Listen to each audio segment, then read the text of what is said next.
ni, kita refer dekat dia punya, yang dia kacau adalah yang dekat bahagian plant machine sebab dia akan ada nanti, plant equipment. Dia akan ada nanti. Okay, so freehold land asalnya 80.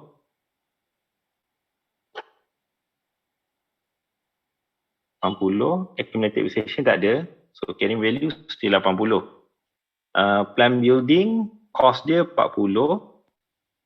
Kita punya depreciation setahun 40 bagi 40 1 juta. So kita dah 5 tahun, so dia jadi 5 juta.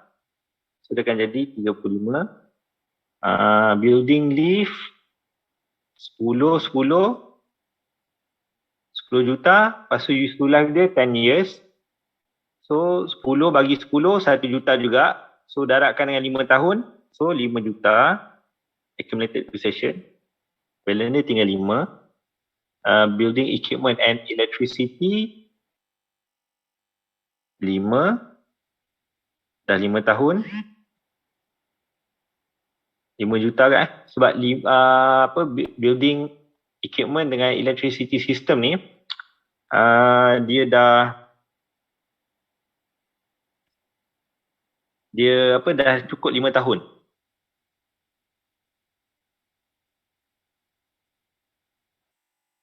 Okay. So dia akan jadi kosong kat sini ya. Kemudian dia ada plant machine.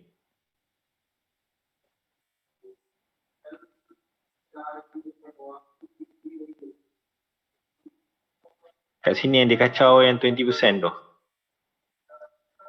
Okay, plant machine. Okay, plant machine yang bukan plant equipment. Plant machine yang dia buat ni. Okay. Dia punya cost yang asal dia adalah berapa? 80 Cuba ambil 80 darabkan dengan 20%. Berapa?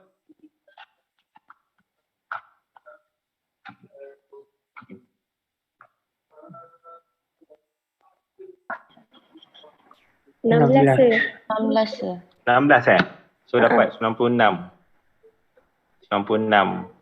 Tapi dia punya accumulated depreciation yang sebelum ni akan kira ikut 80 tu dulu. Sebab hujung tahun baru dia subsequent cost tu baru masuk.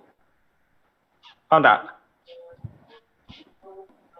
Sebab dia kata sekarang ni yang year 5 tu dia kata major component yang tukar untuk plan machine ni yang increase by 20% subsequent cost, dia kata dia berlaku pada hujung tahun.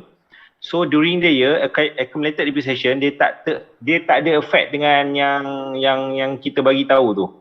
Yang 16 juta tu.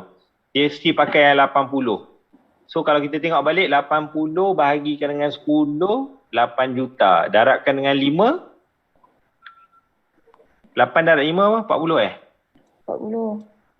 40. So tolak dapat apa? 56. Kemudian plant equipment 20 bahagi 5 darab 5. Berapa? Plant equipment 20 tolak 20. So dia akan jadi kosong lah. And then major inspection yang sedia ada 3.6. So dah 2 tahun 3.6 bahagi 3 darab 2 berapa? 2.4 2.4. So yang carrying value tinggal 1.2 juta. Ini condition ni ya untuk year 5. Okay. Untuk year 8 saya malah nak ni kita terus fokus yang apa benda yang lain pula. Yang bawah-bawah sebab yang bawah tu banyak lagi. Saya nak terus nanti buat soalan pasir. Ya. Kenapa freehold land tu 80? Freehold land? Fuel land, 20. Sorry. Ini 20, bukan 80. 20. Silap. Aku tengok mana 80 tu ni. Oh, saya tengok yang dekat ni. Yang plan machine tu saya ingat. Okay, boleh? Boleh? Tak apa, nanti kita akan buat latihan lagi. Banyak lagi latihan. Okay, subsequent measurement. Subsequent measurement ni, yang tadi subsequent cost tau. Subsequent cost, penambahan cost disebabkan oleh, kita panggil apa? Dia sama ada kita nak capitalize ataupun tidak dalam harga cost. Itu subsequent cost. Sekarang ni adalah subsequent measurement. Subsequent measurement ni contohnya macam apa benda yang kita akan buat lagi sepanjang katakan useful life tu. Selalu kita akan buat nanti kita ada kira depreciation, kita ada apa lagi? Kita ada revaluation, benda-benda itulah. Itu kita panggil subsequent measurement. So jangan confuse subsequent cost. Subsequent cost yang atas tadi. Yang atas ni. Ini subsequent cost. Subsequent cost ni maksudnya katakan mesin tu kita dah run 2-3 tahun, tiba-tiba kita ada upgrade mesin tu, cost tu bertambah disebabkan oleh kita upgrade mesin. So adakah cost tu kita boleh top up dalam harga cost? Itu adalah subsequent cost. Tapi kalau yang sekarang kita tengah tengok adalah subsequent measurement. Subsequent measurement ni dia refer kepada sepanjang kita operate ada tak apa-apa lagi yang kita buat. Contohnya kita ada buat depreciation, lagi kita ada buat revaluation, kita revalue balik aset tu. Itu standard yang kita akan buat. Itu adalah subsequent measurement. Dan benda ni kamu akan buat nanti untuk MFRS yang lain pun akan buat juga nanti. Kamu akan jumpa juga subsequent measurement ni. Sama juga, dia akan buat revaluation, dia akan buat depreciation, itu memang standard akan buat. Okey, kebiasaannya untuk MFRS 116 ni, dia ada dua kaedah dia. Subsequent measurement. Yang pertama dia ada kaedah kita panggil cost model. Satu lagi kita panggil revaluation model. Okey, kebiasaannya dia boleh jadi dia akan ambil salah satu ataupun dia akan combine kedua-duanya sekali. Kaedah ni. Okey, saya bagi tahu contoh satu-satu. Okey, kalau MFRS 116, kalau kamu perasan yang property, plant equipment, motor vehicle, furniture and fitting, biasanya kita akan buat depreciation, betul? Bila kita buat depreciation tu, kebiasaannya kita pakai yang ni. Yang ni, kita pakai yang ni, cost model. Cost model dia kita akan charge depreciation. Dia akan ada depreciation. Tak kisahlah, depreciation kan ada dua method yang apa yang biasa korang buat, accumulated ataupun at cost ataupun straight line method. Itulah cost model. Contoh revaluation models, beberapa jenis aset je yang pakai jenis revaluation model. Contohnya adalah yang pakai ni adalah selalunya yang pakai ni adalah land. Kalau biasanya land dia akan pakai method revaluation. Kalau kita tengok yang dekat atas tadi, yang kita buat yang atas tadi, kamu perasan tak? Land dia ada tulis infinite useful life. Infinite so maksudnya dia tak ada useful life. So bila dia tak ada useful life, maksudnya tak ada depreciation. Maksudnya dia pakai yang revaluation model tadi. Kalau kamu perasan yang tadi kita buat yang table banyak tu, semua pakai cost model. Biasanya PPE 116 ni dia pakai cost model. Cuma ada beberapa item sahaja yang dia akan pakai revaluation model. Ni kita cerita yang asing-asing dulu Okay. So yang pakai revaluation model adalah land.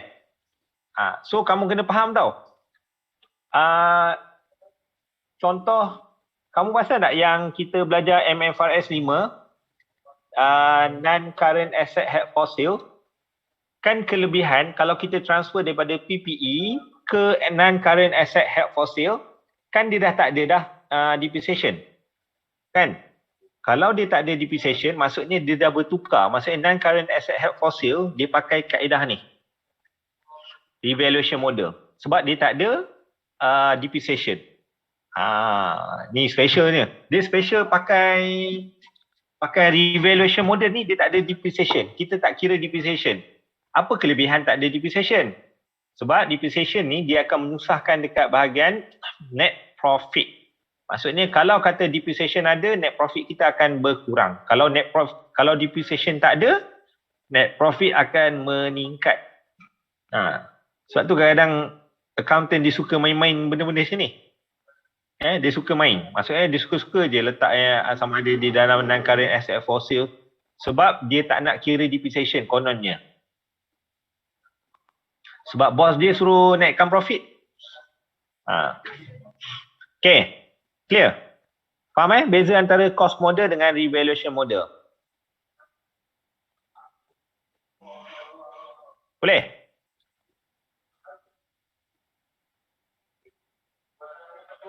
Hello? Dengar tak? Boleh saya. Boleh saya. Okay.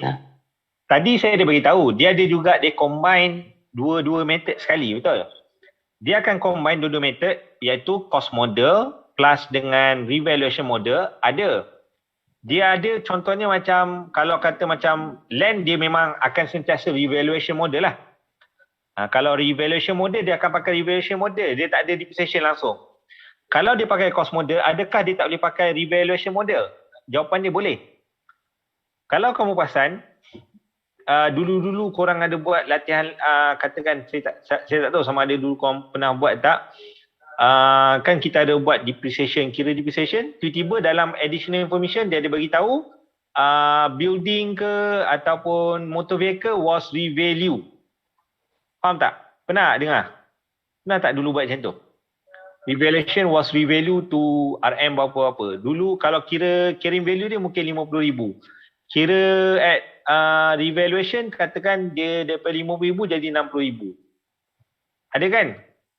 Kalau kamu tengok sini, sebelum ni dia memang kira cost model, maksudnya dia ada kira depreciation. Setiap tahun dia ada kira. Tahun yang pertama kira depreciation, kira depreciation, tahun pertama sampailah tahun yang kelima kira depreciation. Okay. Katakan tahun yang kelima dia rasa macam dia nak revalue asset tu, dia nak tengok, dia nak record pada harga fair value. So dia revalue balik asset tu. Boleh, tak ada masalah. Itu dipanggil, kita panggil dia combine. Itu bermaksud dia combine. Okay, boleh Dia sebenarnya benda ni semua korang dah belajar dulu, korang dah pernah jumpa. Cuma korang tak perasan sebenarnya benda ni adalah subsequent measurement. Dan dia sebenarnya adalah combination. Faham Sebab nanti kita akan buat tau, memang akan ada soalan yang asalnya dia pakai cost model. Tapi selepas beberapa tahun, dia nak revalue. So dia akan pakai sikit yang revaluation model. Tapi selepas tu dia still depreciation. Bukan maksudnya selepas dia revalue, tahun yang berikut ni dia tak kira depreciation. Tak. Dia still kira revaluation. Tapi pakai pada harga yang baru. Faham tak? Itu dia panggil dia combine dua-dua tu. Clear tak ni?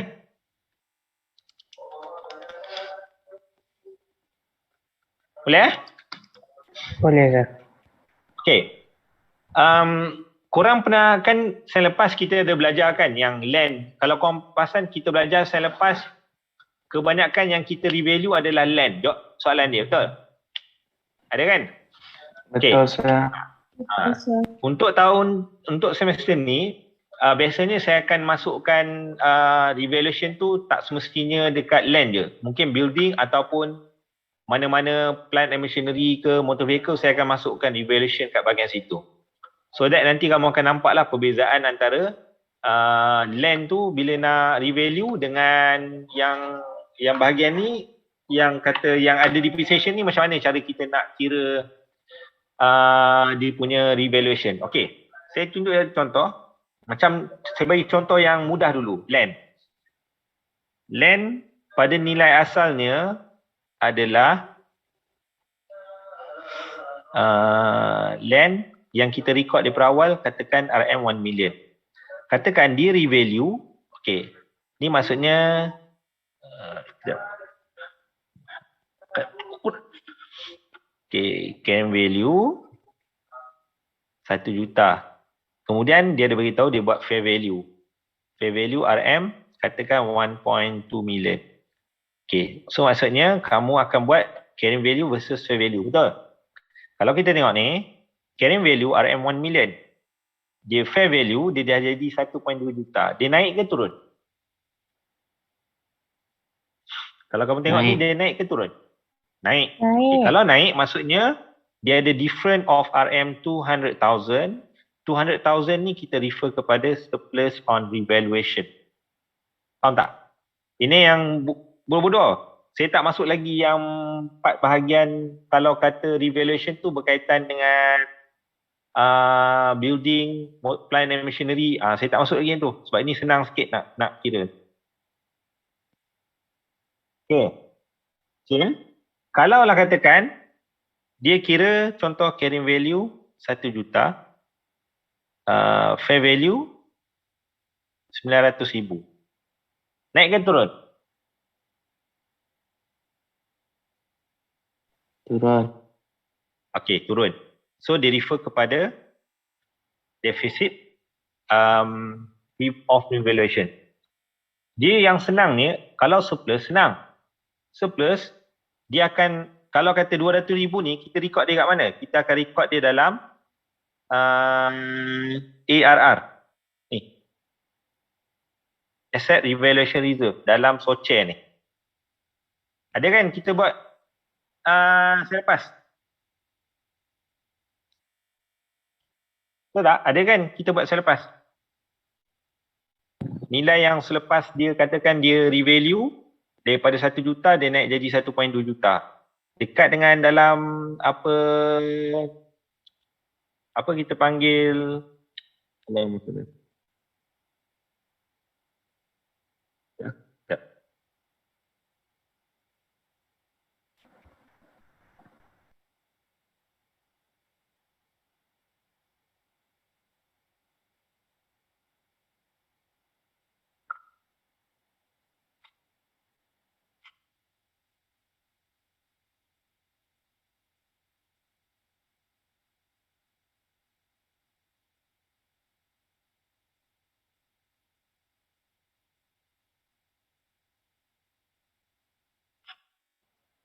tak payah, nanti kita tengok yang tu. Okey. Okey, kan 200,000 ni kan dia ada dalam notes PPE statement. Kan kita ada buat yang PPE statement tu. Saya buat dalam tab pula kalau kata saya buat dalam komputer. Tak payah, nanti saya tunjuklah dia punya ni. Kalau kamu perasan kan kita buat dalam PPE statement yang land tu. Ini contoh PPE statement kan kita ada bahagian cost. Lepas tu ada balance brought down. Ini yang 1 juta. Lepas tu kita ada buat yang ni revalue. Kan? Lepas tu ada carry down. Kan? Bila dia revalue to 1.2 million, kamu letak kat bawah ni 1.2 million. Betul? Betul. Lepas tu dia punya different dia 200,000, kamu record dia dekat bawah yang revalue ni. Kan? So revalue 200,000 ni kan kamu hantar dia ke dalam masa tu dalam ARR, dalam SOCHE. Ada kan? Kita record kat situ. Dekat situ lah. Maksudnya dia akan tambah dekat ARR dalam statement of changes in equity. Dia kalau surplus okey, dia okey, tak ada masalah. Dia masalahnya kalau lah katakan dia deficit. Deficit ni dia ada kaedah dia sikit. Nanti kaedah dia nanti saya akan explain nanti bila kita buat yang nanti financial statement yang betul-betul.